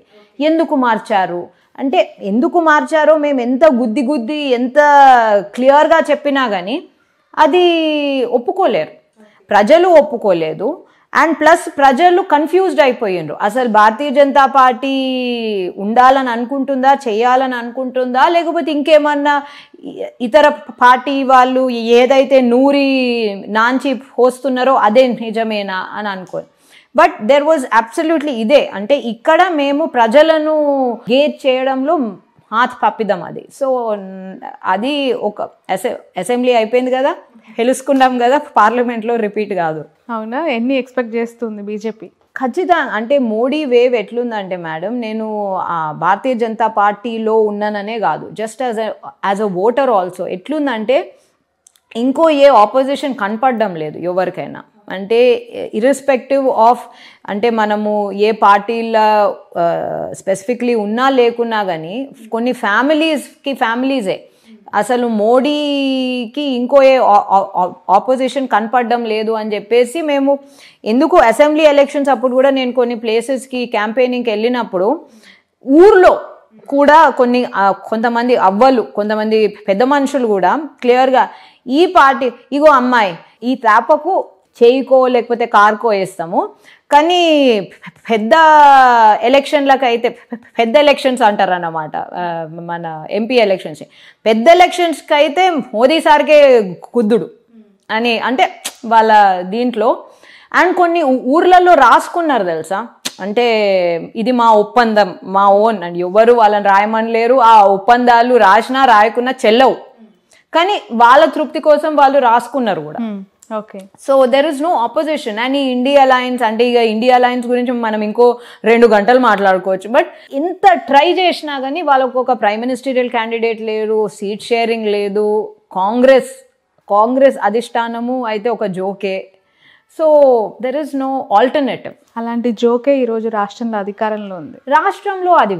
రాష్ట్రంలో వేరు ఎందుకంటే ఓటర్స్ కూడా క్లియర్గా ఉన్నారు దాని గురించి. రాష్ట్రంలో మీరు ఎందుకో ఈసారి కనిపిస్తలేరు, కానీ వాళ్ళకి వేసేస్తాం, కానీ పెద్ద ఎన్నికలకైతే మీకే అని చెప్పేసి క్లియర్గా ఉన్నారు. రైట్. యా. సో రాజకీయాలని న్యాయవాదులు శాసిస్తున్నారా అనటానికి చాలా ఎగ్జాంపుల్స్ కనిపిస్తూ ఉంటాయి. లైక్ సుష్మా స్వరాజ్ గారు, అరుణ్ జైట్లీ గారు, అండ్ రామ్ జెఠ్మలానీ, అండ్ ఇక్కడ రఘునందన్ గారు, మల్కాజ్గిరి రామచంద్రరావు గారు, లైక్ రమేష్ జెఠ్మలానీ, చాలా మంది ఉన్నారు. అండ్ ఇంటర్నేషనల్లీ బిల్ క్లింటన్, మన జో బైడెన్, వీళ్ళందరూ. సో రాజకీయాలను న్యాయవాదులు శాసిస్తున్నారా అంటే ఏం చెప్తారు? ఖచ్చితంగా మేడం, ఎందుకంటే legal law very easy to tackle. ఎందుకంటే రోజు మేము ప్రొఫెషనల్లీ కొట్లాడతాం, ప్రొఫెషనల్లీ మా వృత్తి పరంగా రోజు మేము కొట్లాడాలి. ఇంకో గమ్మత్ ఏంటంటే మాకు హాలిడేస్ ఉంటాయి, ఈ అదేంది దసరాకు ప్లస్ సమ్మర్కి కొన్ని రోజుల బ్రేక్ ఉంటుంది. మీకు అవసరమా బ్రేక్ అని అంటారు. మేము వృత్తిపరంగా రోజు అట్లీస్ట్ 5 గంటలు కొట్లాడుతూనే ఉంటాం, అంటే అగ్రెసివ్గానే ఉంటాం. సో మా మెంటల్ హెల్త్ కోసము మాకు ఆ బ్రేక్స్ అవసరం. So because we're opinionated and because as a profession we fight, ఆ ఆర్గ్యుమెంటేటివ్ నేచర్ అనేది మాలో ఇట్లా ఇముడుకు పోతుంది అన్నమాట. It's a part of us. So అది ఆటోమేటికలీ పాలిటిక్స్లో అది అడ్వాంటేజెస్ అయిపోతుంది. ఇంకోటి ఏంటంటే లా is very, very closely linked to society and politics. So ఆ లాని మేము ఆర్గ్యూ చేస్తున్నప్పుడు కూడా మేము పాలిటికల్ సినారియో అండ్ సొసైటీని మేము దృష్టిలో తీసుకొని దాంట్లో కలిపే మేము ఆర్గ్యూ చేస్తాం. సో బికాజ్ ఈ రిలేషన్షిప్ ఇంత క్లోజ్ ఉండడం కారణంగా లాయర్స్ ఆర్ న్యాచురల్ పాలిటిషియన్స్. అందుకని మీరు ఇప్పుడు ఏంది, Kamala Harris the vice president of USA, she a lawyer. Joe Biden, he did his law degree and he practiced for some time. ఎన్నో ఏళ్ళ కింద, 50 ఏళ్ళ కింద. Bill Clinton was a lawyer. Hillary Clinton was a lawyer. So వీళ్ళందరూ అంటే వీళ్ళు politics లోకి వచ్చి లా చేశారా? లాయర్సే పాలిటిక్స్ పాలిటిక్స్ కి వచ్చారు. మీరు కూడా అదే దారిలో నడుస్తున్నారు. I mean, I am very, very happy and satisfied and with my profession. అంటే నేను పుట్టి చేయడానికి లానే తప్ప ఇంకో ఏం చేయలేదనే కంక్లూజన్కి నేను వచ్చేసాను. సో అది ఇంకో గ్రూవ్లోకి వెళ్ళపోతుందా లేదా I don't know, but I go with the flow madam. అంటే నేను ఐ యాక్సెప్ట్ ఎవ్రీథింగ్. సో రేపు పాలిటిక్స్లో నేను ఒక యాక్టివ్ రోల్ ప్లే చేస్తానా, okay. I mean that is his time to be, I'll do it. అంటే నేను డెస్టినీని కూడా చాలా బిలీవ్ చేస్తాను. ఏదైనా జరిగేది ఉంటే అది జరిగేది ఇరుతుంది. So I go with the flow. Okay. So న్యాయవాదులు డెస్టినీని నమ్ముతారా? ఖచ్చితంగా. అంటే నేను నమ్ముతానండి. నేను డెస్టినీని అయితే ఖచ్చితంగా నమ్ముతాను. ఎందుకంటే మనము ఇది కావాలి దేవుడా, అది కావాలి దేవుడా అని చాలా అంటూ ఉంటాము, కానీ ఏది జరిగేది ఉంటే అదే జరుగుతుంది at the end of the day. So I'm very fatalistic like that. Influenced things ఏమి ఉండవంటారా జడ్జ్మెంట్స్ టైంలో? జడ్జినే మ్యాటర్స్ అంటారా? లేదు, జడ్జ్మెంట్స్ ఇక అది నేను ఎక్కువ మాట్లాడకూడదు దాని గురించి. That is a different scenario altogether. మేము ఖచ్చితంగా ప్రతి కేసులో చాలా కొట్లాడతాం. నేనైతే బాగా కొట్లాడతా. I'm known to fight. Okay. So ఒక జనరిక్ క్వశ్చన్, మొన్న చంద్రబాబు నాయుడు గారి అరెస్ట్ అప్పుడు లూద్రా ఆయనకు వచ్చి సిద్ధార్థ లూద్రా వాదించారు. అంతకుముందు రామ్ జెల్మలాని, అంతకుముందు ఇంకా సో చాలా మంది నేషనల్ లెవెల్లో అడ్వకేట్స్ గంటకి దాదాపు కొన్ని కోట్ల రూపాయలు తీసుకుంటున్నారు అనే వార్త. ఇంత కాస్ట్లీయా అడ్వకేట్స్ అసలు ఈ జనరేషన్లో? ఖచ్చితంగా మేడం. డిపెండింగ్ ఆన్ వాళ్ళ experience and like Siddharth Luthra is a senior advocate, నేను సీనియర్ అడ్వకేట్ని. అంటే సీనియర్ అడ్వకేట్ అంటే జస్ట్ మా ఏజ్ లేకపోతే ప్రాక్టీస్తోని కాదు, అది మాకు డెసిగ్నేషన్ వస్తుంది. అది ఒక ఫార్మల్ డెసిగ్నేషన్. హైకోర్టు అంటే నన్ను తెలంగాణ హైకోర్టు డెసిగ్నేట్ చేసింది. సిద్ధార్థ్ లూత్రా గారిని ఢిల్లీ హైకోర్టు లేకపోతే సుప్రీంకోర్టు డెసిగ్నేట్ చేసి ఉంటుంది. సో అదొక ఫార్మల్ రికగ్నిషన్. మీరు ఇంత కాస్ట్లీ లాయర్స్ అని చెప్పి, అడ్వకేట్స్ అని చెప్పి ఎలా మెజర్ చేస్తారు? మెజరింగ్ ఏ టేప్ ఉండదండి. దెన్ ఇన్ని కోట్ల రూపాయలు అంటే ఇది ఒక వ్యాపారం అయిపోయిందా? అడ్వకేట్ వ్యాపారం కాదు, కానీ ఈ ఎంత అంటే ఈ అడ్వకేట్స్ అంటే ఎంత తీసుకుంటున్నారో, ఎంత ఎక్కువ తీసుకుంటున్నారో, ఎంత తక్కువ తీసుకుంటున్నారో, వాళ్ళ ప్రాక్టీస్, ఎక్స్పీరియన్స్, వాళ్ళు గెలిచిన కేసెస్, వాళ్ళు ఇన్ఫ్లుయెన్స్ అంటే వాళ్ళు ఆర్గ్యూ చేస్తే ఇన్ఫ్లుయెన్స్ చేసే విధము, అది అన్నిటి మీద డిపెండ్ అవుతుంది.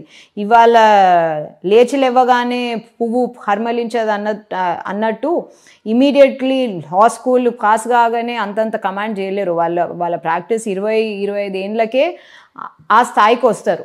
అండ్ వాళ్ళు ప్రతి కేసుకి అట్లనే తీసుకుంటారు, లేకపోతే ఒక సాధారణ అయిన కేసు చేయరు. వాళ్ళకి అసలుకి వీలే కాదు అనేటట్టు కూడా కాదు. ప్రతి కేసు పరంగా, కేసు కాంప్లెక్సిటీ, కేసు అవసరాలు, కేసులో ఇన్వాల్వ్ అయిన వాళ్ళు, అదంతా ఈక్వేషన్లోకి వస్తుంది. అండ్ అదే అడ్వకేట్, అదే సీనియర్ అడ్వకేట్ అయినా లేకపోతే రెగ్యులర్ అడ్వకేట్ అయినా ఒకవేళ ఒక సాధారణమైన కేసు చేయాలంటే అంతనే ఎక్స్పెక్ట్ చేసి అంతనే ఇస్తే మేము చేస్తాము లేకపోతే చెయ్యము. చూస్తూ ఉంటే సామాన్యులకి అడ్వకేట్స్ అనే వాళ్ళు దూరం అవుతున్నారేమో అనిపిస్తుంది. ఒక న్యాయం కోసం రావాలి అంటే full of they have to come with the full pack. అట్లేం లేదు. బికాజ్ అదే అంటున్నా కదా, there are lot of different stages of lawyers. Extreme senior advocates ఉన్నారు, రెగ్యులర్ అడ్వకేట్స్ ఉన్నారు. ఎటువంటి కేసులు చేస్తారో ఎక్స్పర్టీజ్ లేకపోతే స్పెషలైజేషన్స్ ఉంటాయి, ఏ కోర్టులకు వెళ్తారు, ప్లస్ ఒక సర్టన్ లైక్ ఫ్యామిలీ లాలో స్పెషలైజేషన్ ఎవరికి ఉంది, పొలిటికల్ గవర్నమెంట్ రిలేటెడ్ కాన్స్టిట్యూషనల్ లాలో స్పెషలైజేషన్ ఎవరికి ఉంది. అండ్ అడ్వకేట్స్ కూడా ప్రతి క్లయింట్కి ఒకటే లాగా ఏమి చేయరు, they look into all things. So మన south top most political leaders అంతా కూడా ఎక్కువగా నార్త్ సైడ్ ఉన్న టాప్ అడ్వకేట్స్ని అప్రోచ్ అవ్వడం ఎలా చూడాలంటారు? వాళ్ళని ఎందుకు నమ్ముకున్నారు? మన తెలుగులో లేరా ది బెస్ట్ అండ్ గట్స్ ఉన్న అడ్వకేట్స్? చాలా ఉన్నారు మేడం. ఇక్కడ హైదరాబాద్లో ఆర్గ్యూ చేయడానికి మనమే వెళ్తాము. ఒకవేళ ఢిల్లీలో ఆర్గ్యూ చేయాలంటే ఢిల్లీ కౌన్సిల్స్ని ఇది చేసుకుంటారు. అండ్ ఒకవేళ ఢిల్లీకి వెళ్ళబోతున్న కేసు అయితే, అంటే ఇక్కడ హైకోర్టులో ఇక్కడ ఇటువైపు ఇచ్చినా అటువైపు ఇచ్చినా ఢిల్లీకి అపీల్ చేసుకునే కేసు అయితే మళ్ళీ వాళ్ళనే ఇక్కడికి పిలిచి, ఎందుకంటే వాళ్ళకి ఆ ఐడియా ఉంటుంది కాబట్టి వాళ్ళనే ఇక్కడికి పిలిచి అక్కడికి అపీల్లో వెళ్ళినప్పుడు అక్కడ ఇది చేసుకుంటారు. సో సుప్రీంకోర్టు ఢిల్లీలో ఉంటుంది కాబట్టి. కానీ నార్త్ ఇండియా, మొన్న చంద్రబాబు నాయుడు గారి ఇష్యూ ఆయన నార్త్ అక్కడ ఢిల్లీ నుంచి ఏపీకి పిలిపించుకున్నారు కదా, ఆయన ఫ్లైట్ ఖర్చెస్ కూడా ఫ్లైట్ ఖర్చులు అన్ని బేర్ చేయాలి. అదే అంటున్నా కదా, ఎందుకంటే చంద్రబాబు నాయుడు గారి ఇష్యూ ఇటు అయినా అటైనా ఢిల్లీకి ఎట్లయినా వెళ్తుంది. అంటే గవర్నమెంట్ అయినా అపీల్ చేసే అవకాశాలు ఉంటాయి, చంద్రబాబు నాయుడు గారైనా అపీల్ చేసే అవకాశాలు ఉంటాయి హైకోర్టులో ఏ డెసిషన్ ఇచ్చినా కానీ.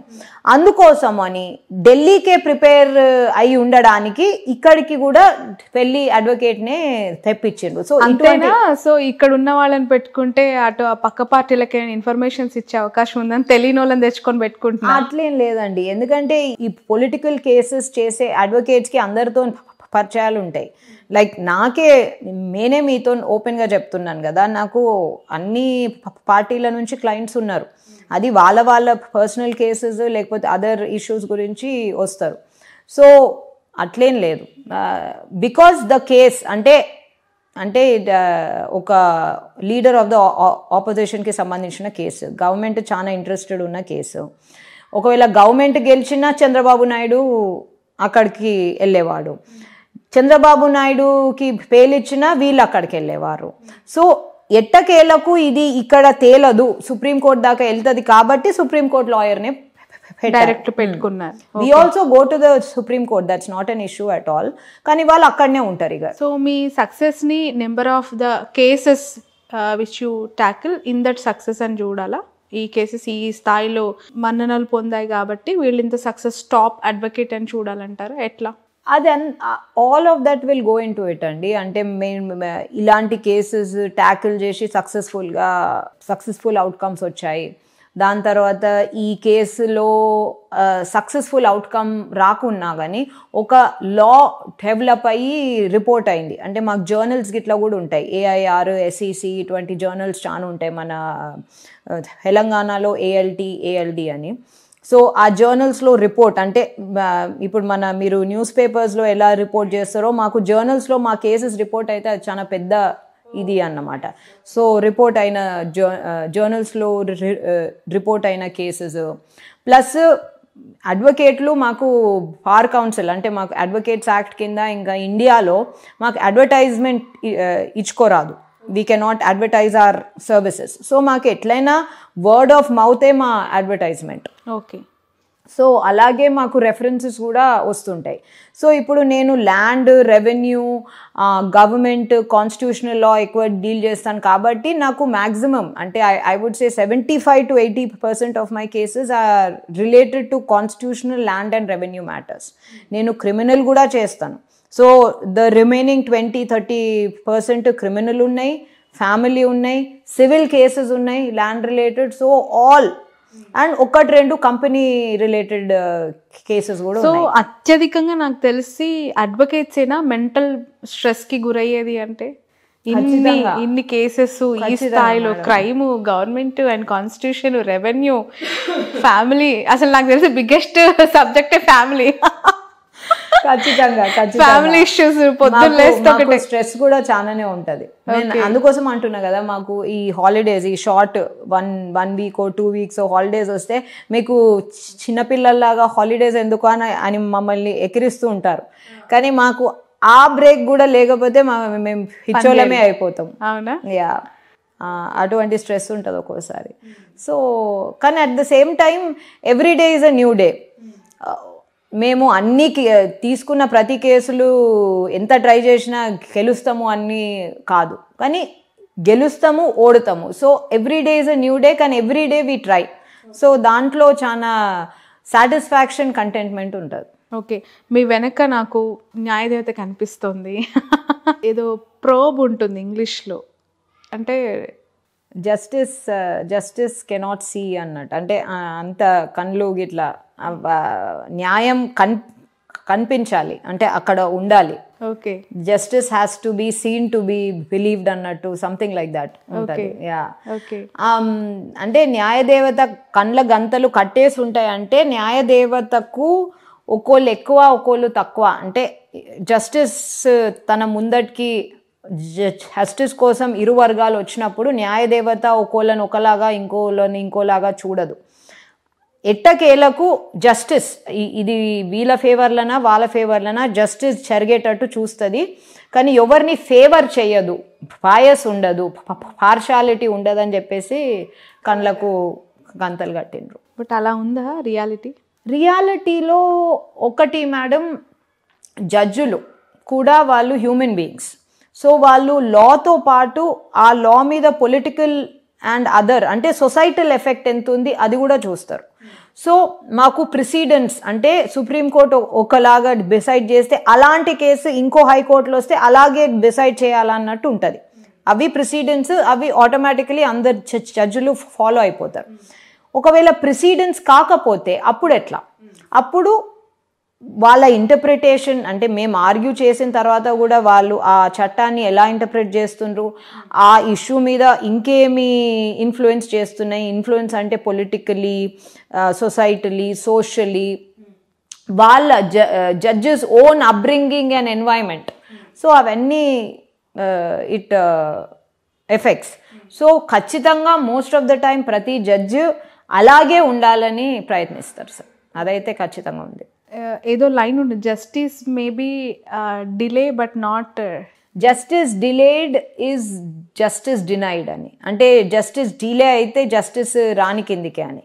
ఓకే, అది మన ఇండియాలో, అంటే అది జడ్జెస్ కూడా చాలాసార్లు, సుప్రీంకోర్టు జడ్జెస్ కూడా చాలాసార్లు దాని గురించి మాట్లాడారు. ఎందుకంటే ఇండియాలో ఉన్న ప్రజలు అండ్ ప్రజానికము, కోర్ట్ సిస్టము, జడ్జులు, number of judges, number of lawyers ఉన్న ప్రజలకు చాలా, అంటే లైక్ రేషియో వైజ్ చూస్తే చాలా తక్కువ. సో అందుకోసము justice delayed is justice denied అని అంటారు. కానీ ఆ డిలే తప్పదు. ఎందుకంటే తప్పదు అంటే మన సిస్టమ్ అలా ఉంది, ప్లస్ మన ప్రొసీజర్స్ కూడా కొంచెం హెల్తీనే ఉంటాయి. కానీ ఇప్పుడు క్రిమినల్ ప్రొసీజర్స్లో భారతీయ జనతా పార్టీ నాయకత్వంలో ఇప్పుడు 3 కొత్త చట్టాలు వస్తున్నాయి. Criminal procedure code, Indian evidence act, Indian penal code ప్లేస్లో ఇంకో 3 కొత్త చట్టాలు వచ్చేసినాయి. దాన్ని ప్రొసీజరల్ రూల్స్ గిట్లా ఇంక్లూడ్ చేసేస్తే అవి ఇంప్లిమెంటేషన్లోకి వచ్చేసాయి. దాంట్లో చాలా ఆ డీలేని తక్కువ చేయడానికి ప్రయత్నించారు. అన్ని న్యాయ సంహిత అండ్ ఇండియన్ ఎవిడెన్స్ యాక్ట్ అవన్నిట్లో ఆ డీలేస్ని చాలా తక్కువ చేయడానికి, టైం బౌండ్ చేసేయడానికి వాళ్ళు ప్రయత్నించారు. సో దాంతో నాకు తెలిసి కొంచెం ప్రొసీజరల్ డీలే తక్కువగా ఉంటుంది అని అనుకుంటున్నాను. రైట్.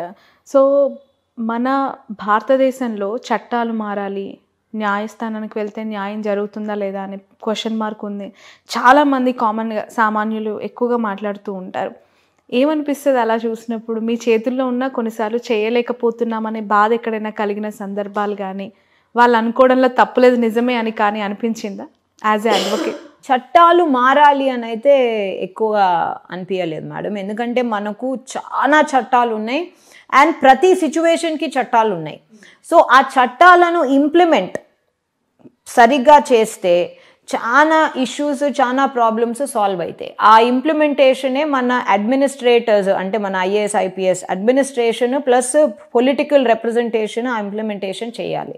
ఆ ఇంప్లిమెంటేషన్ చేస్తే చట్టాలు చాలా బాగున్నాయి. చాలా మనము మారవాలనుకున్న చట్టాలు మనం అప్పటిదప్పుడు మనం మార్చుకుంటూనే వచ్చాం. అదే కదా పార్లమెంటు అసెంబ్లీ పని. సో వాళ్ళు ఒర్రుకుంటూ తిట్టుకుంటూ వాళ్ళు చేసుకుంటూ వాళ్ళ ఈ అవసరమైన పని వాళ్ళు చేసుకుంటూనే వచ్చారు. సో చట్టాలు చాలా ఉన్నాయి. వీటి ఇంప్లిమెంటేషన్ ఖచ్చితంగా జరిగితే ప్రజల ప్రాబ్లమ్స్ అంత మాత్రం తక్కువ అవుతాయి. ఓకే. సో షర్మిల గారు కాంగ్రెస్ పార్టీలో తన పార్టీని మెర్జ్ చేశారు, చూసారా? అవునండి, నిన్న మొన్న. ఎగ్జాక్ట్లీ. ఎలా అనిపించింది? తెలంగాణలో తన ఎఫెక్ట్ ఏం లేకుండే, అంటే తెలంగాణ పాలిటిక్స్తో కూడా తను ఎప్పుడు ఎక్కువ అంటే she tried to be involved in Telangana politics, కోపంతోనో తాపంతోనో దేంతోనో, కానీ ఎవరు మెంటలీ కూడా యాక్సెప్ట్ చేయలేరు. సో తను తెలంగాణలో ఉన్న కాంగ్రెస్ పార్టీలో మర్జ్ అయిపోయి ఏపీకి వెళ్ళిన తెలంగాణలో అంత ఎక్కువ ఇంపాక్ట్ అంటే nobody is feeling strongly about it. అలాంటి షర్మిల పార్టీ కాంగ్రెస్లో విలీనం అవుతున్న క్షణాన తాను మాట్లాడిన మాట, మణిపూర్లో క్రిస్టియన్స్ మీద జరిగిన అఘాయిత్యాలు ఘాతికాలు తనని బాధించాయని, బాధేసిందని బీజేపీ స్పోక్స్ పర్సన్గా మీరేం చెప్తారు? డ్రామా అంటాను. Drama 100% drama. ఎందుకంటే షర్మిల తన ఓన్ సెల్ఫిష్ రీజన్స్ కోసం పాలిటిక్స్లోకి వచ్చింది. తెలంగాణ అదేంది అన్నతో కొట్లాడు గిట్లాడు, అది ఎంత నిజమో ఎంత అబద్ధమో ఎవరికి తెలియదు, నాకైతే అసలుకే తెలియదు. So I'm not going to say I know about it. కొట్లాడి వచ్చిందని చెప్పేసి ఆమెనే చెప్పుకుంది. ఆమె వచ్చి ఇక్కడ వైఎస్ఆర్టీపీ అని పెట్టింది. ఇటు తిరిగింది అటు తిరిగింది, అదేంది మన అదే ఇటు నడిచింది, ఆ పాదయాత్రలు అవన్నీ చేసింది. ఆఖరికి వైఎస్ఆర్టీపీలో పాపము జాయిన్ అయిన తెలంగాణ వాళ్ళను మట్టేట్లా ఉంచేసింది. ఆమె మీద పెద్ద ఇది చేసిండ్రు, అంటే వాళ్ళు మేము నిన్ను వైఎస్ఆర్టీపీల నుంచి బహిష్కరించేస్తున్నాము అని వాళ్ళే ఇది చేసిండ్రు. వెళ్ళిపోయింది. కాంగ్రెస్తోని పొత్తు కుదరలేదు, ఇప్పుడు కుదిరింది అంట. ఇప్పుడు ఆమెకు రాజ్యసభ సీట్ ఇస్తారంట, ప్లస్ ఏపీలో కాంగ్రెస్ని లేపడానికి ప్రయత్నించాలంట. సో కాంగ్రెస్ సిద్ధాంతమే కదా, కాంగ్రెస్ సిద్ధాంతం ఎప్పుడైనా సెక్యులరిజం కాకుండే, it was always Christianity. So ఆమె అదే అంటే ఇప్పుడు షర్మిల కావాల్సుకున్నప్పుడు రెడ్డి అయిపోతుంది, లేకపోతే అవసరమైనప్పుడు క్రిస్టియన్ అయిపోతుంది. ఆమె పేరు ఆమె షర్మిల రెడ్డి అని చెప్పుకుంటుంది, కొడుకు పేరు కూతురు పేరు షర్మిల రెడ్డి అని చెప్పుకుంటుంది. ఎక్కడి నుంచి రెడ్డి వచ్చిండ్రో ఎవరికి తెలియదు. సో ఆపర్చునిజం అన్నమాట, ఇట్స్ పొలిటికల్ ఆపర్చునిజం. మన ప్రైవేట్ లైఫ్ ని కూడా పొలిటికల్ ఆపర్చునిజం కోసం కొంతమంది వాడుకుంటారు. Reddy but she believes in Christianity. What's wrong? No, she is a Christian is what she says. By birth she అంటే ఐ మీన్ వాళ్ళ తాతల నుంచి రెడ్డి కుటుంబమే అయినా రాయలసీమలో కన్వర్టెడ్ క్రిస్టియన్సే ఎక్కువ ఉంటారు మేడం, వీళ్ళు కూడా అంతే. సో వాళ్ళు రెడ్డీస్ అయినా రెడ్డీస్ కానట్టే, ఇట్స్ దే ఆర్ క్రిస్టియన్స్. నేను మిషనరీ స్కూల్లో 14 ఏళ్ళు చదువుకున్నాను. I went to a convent for 14 years to Saint Ann's, and under graduation Saint Francis కూడా కాన్వెంటే. So I went to a convent for 18 years, 17 years of my life. So మణిపూర్లో క్రిస్టియన్లనంటే నీకు Manipur issue తెలియదా? మణిపూర్ ఇష్యూ ఏంది? It's a tribal issue where రెండు తెగల మధ్యలో, రెండు ట్రైబల్ తెగల మధ్యలో ఏంది, ఒక ట్రైబల్ తెగనేమో మ్యాన్మార్ నుంచి వాళ్ళే పంపించి నెహ్రూ ఉన్నప్పుడు కావాల్సుకొని వాళ్ళను ఇక్కడికి హెచ్చుకొని ఉంచుకున్నారు. ఇంకో ట్రైబల్ తెగనేమో మణిపూర్ ఇక్కడనే పుట్టి పెరిగిన తెగ. ఇట్ ఈస్ రెండు ట్రైబల్ తెగల మధ్యలో భూమి కోసం అవుతున్న వివాదం. కొంతమంది ఒక తెగనేమో హిల్స్లోనే ఉండాలని, ఇంకో తెగ ప్లేన్స్లో ఉండాలని చెప్పేసి భూమి కోసము ప్లస్ రిజర్వేషన్స్ కోసం అవుతున్న కొట్లాట మణిపూర్ది. సో అది క్రిస్టియన్స్ హిందూస్ మధ్యలో కొట్లాట కానే కాదు.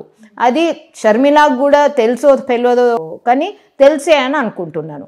కానీ ఇక కాంగ్రెస్లో జాయిన్ అవుతున్నప్పుడు సోనియమ్మను, ఆంటోనియా మేనోని కొంచెం కీర్తి చేయాలి కాబట్టి ఆమె కటాక్షం కావాలి కాబట్టి మణిపూర్లో అవుతున్న దీని గురించి మళ్ళీ ఇప్పటివరకు అయితే షర్మిల ఎప్పుడు మణిపూర్ గురించి మాట్లాడలేదు, ఒక్కసారి కూడా మాట్లాడలేదు. దాని గురించి వెళ్తూ వెళ్తూ పోతూ లేకపోతే జస్ట్ అవుట్ ఆఫ్ కాంటెక్స్ట్ అయినా మాట్లాడలేదు. సడన్గా మణిపూర్లో అల్లర్లు అయ్యి చల్లారి వాళ్ళ మధ్యలో కాంప్రమైజ్ సెట్ అయిన తర్వాత 6 నెలలకు మాట్లాడుతుంది. ఇక మనం అందరం అర్థం చేసుకోవాలి ఎంత ఆపర్చునిజం ఉందో. షర్మిల గారు ఎంత ఆపర్చునిస్టిక్ తెలంగాణ ప్రజలకు అర్థమైంది, ఆంధ్రప్రదేశ్లో ఇప్పుడు అర్థం కాబోతుంది.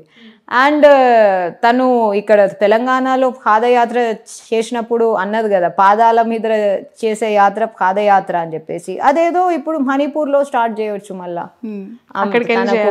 తనకు అంత మణిపూర్ వాళ్ళ మీద అంత దిగ్భ్రాంతి చెందితే అక్కడికి వెళ్ళి కూడా స్టార్ట్ చేయొచ్చు. కాంగ్రెస్ అయితే నో అని చెప్పదు, ఆమెకి ఇంకో పని లేనట్టుంది. So she should start.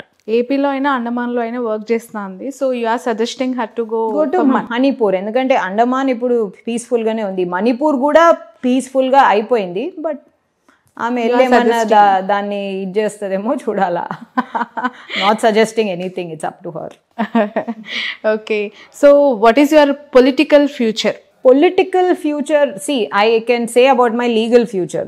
నేను అడ్వకేట్గా కంటిన్యూ అవుతాను, సీనియర్ అడ్వకేట్గా, and this is my profession.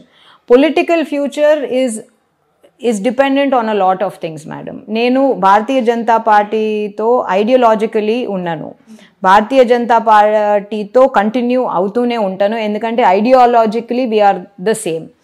రేపు పార్టీ నన్ను ఇంకేమన్నా ఇంకో ఏ విధంగానన్నా నా సర్వీసెస్ని వాడుకుంటా అంటే I'll be ready, and that means contesting or not contesting, will see. Okay, so ఈ అడ్వకేట్స్ యొక్క ఫీజు చాలా కాస్ట్లీ ఉంటుంది అంటారు, అసలు ఎట్లా ఛార్జ్ చేస్తారు? పర్ అవర్ ఉంటుందా? మన హైదరాబాద్లోనైతే ఇంకా ఎక్కువగా పర్ అవర్ స్టార్ట్ కాలేదు. ఢిల్లీలో అది సుప్రీంకోర్టు ఉంది కాబట్టి ఇక ఆల్ ఓవర్ ఇండియా నుంచి వస్తారు కాబట్టి పర్ అవర్ గానే ఎక్కువగా ఉంటుంది. ఢిల్లీలో ఎక్కువగా అయింది, almost everywhere it's per hour. హైదరాబాద్లో ప్రాబబ్లీ కొన్ని కార్పొరేట్ లా ఫర్మ్స్లోనైనా లేకపోతే కార్పొరేట్ క్లయింటేల్ ఉంటున్న, అంటే పెద్ద కంపెనీస్ ఉంటున్న క్లయింట్స్ అయినా పర్ అవర్ ఛార్జ్ చేస్తుంటుండొచ్చు. బట్ ఇంకా ఒక పెద్ద అంటే not in a big way per hour system ఇంకా హైదరాబాద్కి రాలేదు, త్వరగా వస్తుంది. అసలు ఎలా మెజర్ చేయాలి మీ ఫీజు? ఎక్కడి నుంచి స్టార్ట్ అవుతుంది, ఎంత ఎక్కువగా ఉంటుంది? మామూలుగా జనరల్ క్వశ్చన్ ఇది. మెజర్ మీరు చెయ్యరు, మేము కూడా ఇది చేయం మేడం. అంటే నా ఫీజు ఇంత, డాక్టర్స్కి ఉంటుంది. సో ఈయన ఫీజు ఇప్పుడు 600 లేదంటే 1000 రూపాయలు లేదంటే 1500, ఇంకా టాప్ అయితే 2000, అపాయింట్మెంట్కి ఒక 1 వీక్ ఇట్లా ఉంటుంది. సో అడ్వకేట్స్ విషయానికి వస్తే, అడ్వకేట్స్ విషయంలో కేసు బేసిస్ మీద, కేసు కాంప్లెక్సిటీ, క్లయింట్, కంపెనీ అయితే ఒకలాగా లేకపోతే ఇండివిజువల్ అయితే ఒకలాగా, సో వేరియస్ ఫ్యాక్టర్స్, ఆ కాంప్లెక్సిటీ, కేసు ఎంత డిఫికల్ట్గా ఉంది, కాంప్లికేటెడ్గా ఉంది, ఏ కోర్ట్ ముందటికి వెళ్తుంది, హైకోర్టా లేకపోతే లోవర్ కోర్ట్సా, అదంతా చూసి వాళ్ళు పర్ హియరింగ్ తీసుకునే ఛాన్సెస్ ఉంటాయి. లేకపోతే పర్ అవర్ అయితే ఇక్కడనైతే తక్కువ, పర్ హియరింగ్ అయినా, పర్ టాస్క్ అంటే కోర్టులో పర్ హియరింగ్ అయినా, లేకపోతే మొత్తం కేసుకి మొత్తము ఇంక్లూడింగ్ రైటింగ్, డ్రాఫ్టింగ్ అన్నిటికైనా. So it's one shoe fits all అన్నట్టు ఉండదు మేడం. సో ఎవరిది వాళ్ళకే.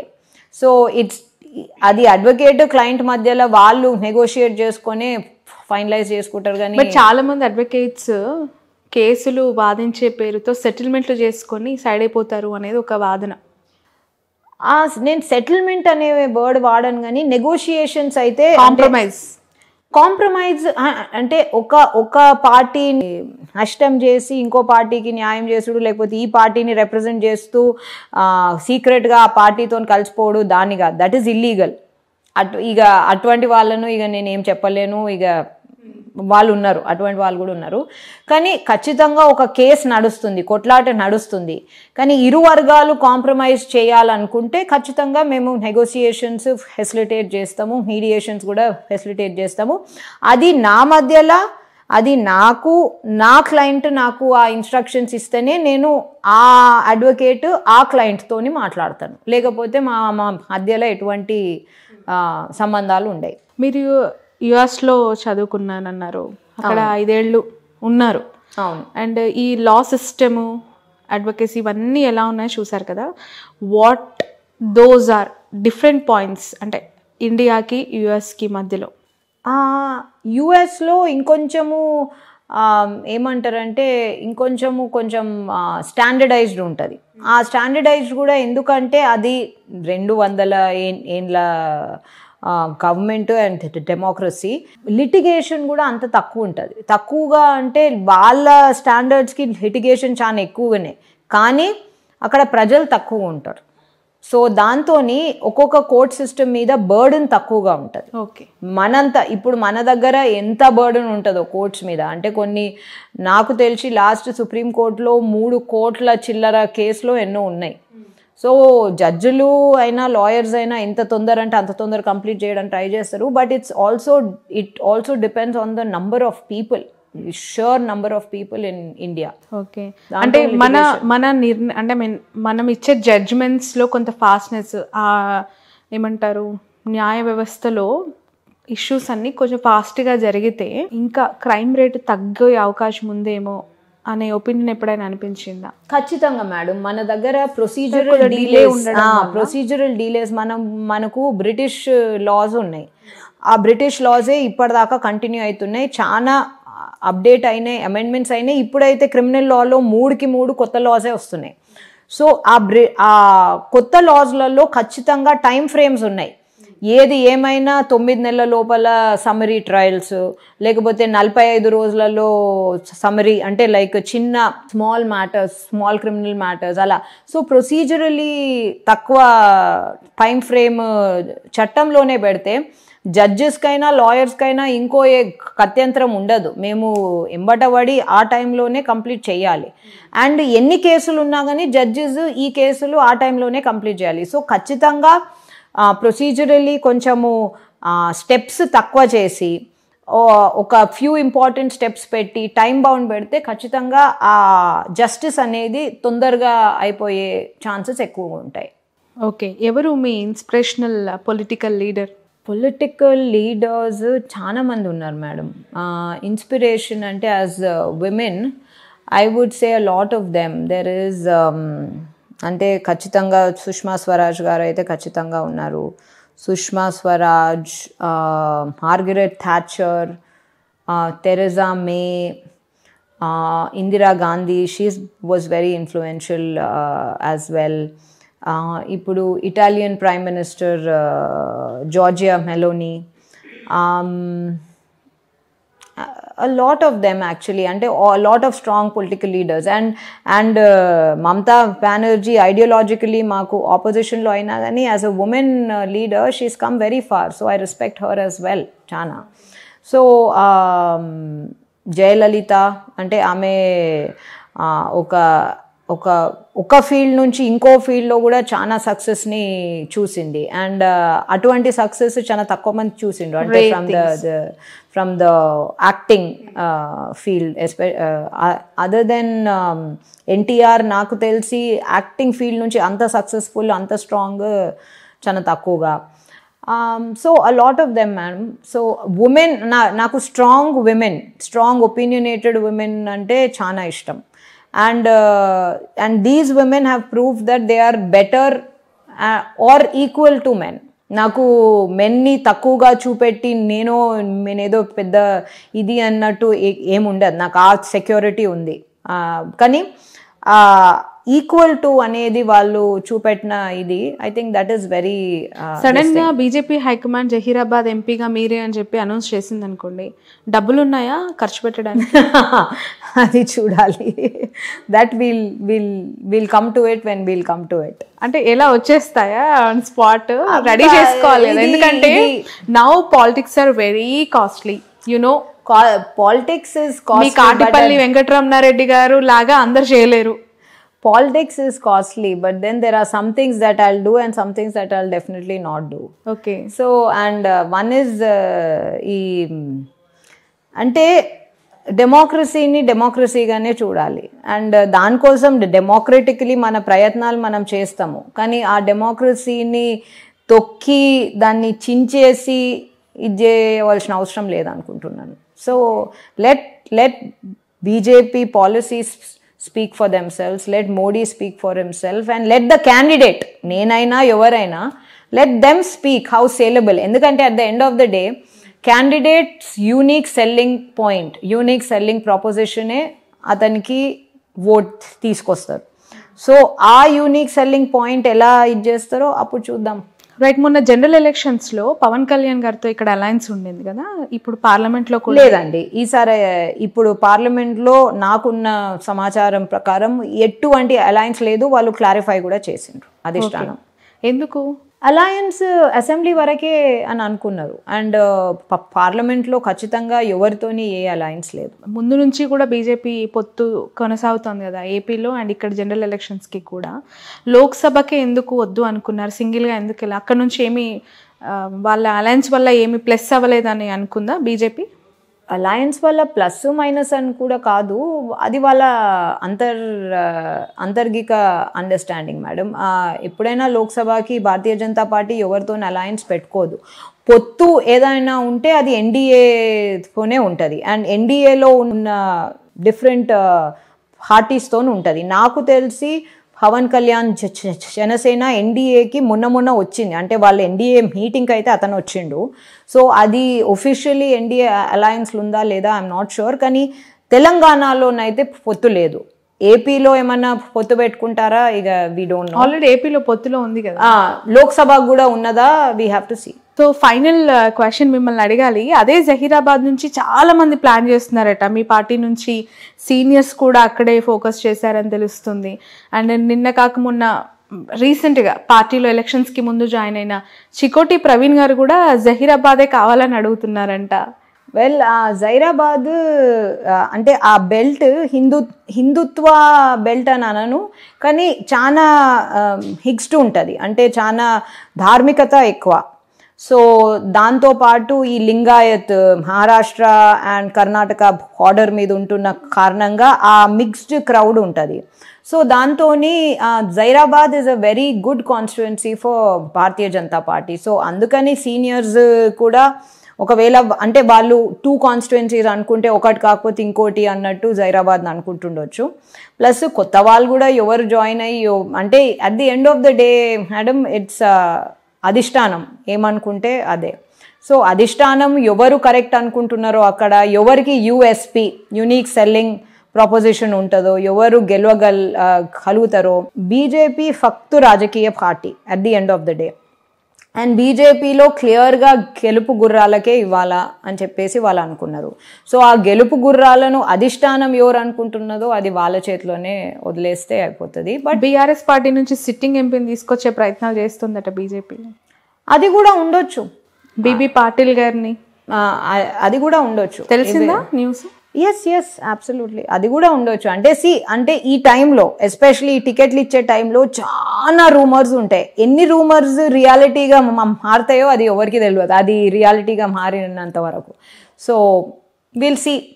మే the best man or women win. Right, thank you so much. Wish you all the best. Thank you. That's all for now.